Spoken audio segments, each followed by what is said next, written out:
Hello po! For today's video po ay magluluto po ako ng adobong kalabasa.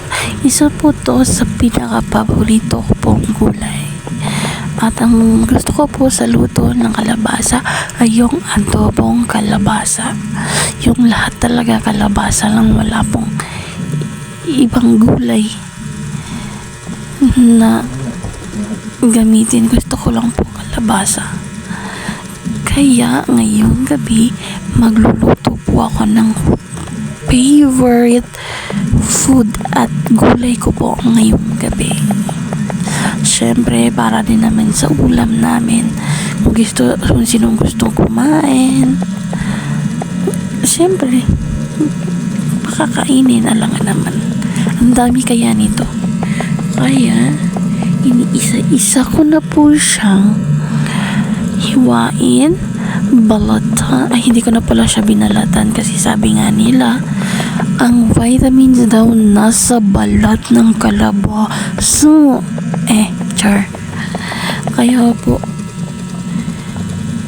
hindi ko na lang siya binalatan, hinugasan ko na lang po siya ng mabuti para po malinis at pwede pong kainin. Kaya po pagkatapos ko po siya ay huhugasan ko po siya bago ko po siya lulutuin. Kaya hindi pa, nagpaapoy muna po ako at saka hinugasan ko po yung kawali para mag-start na po akong magluto.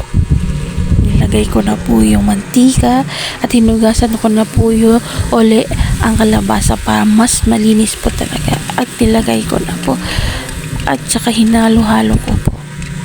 Halo ko ng hinalo para po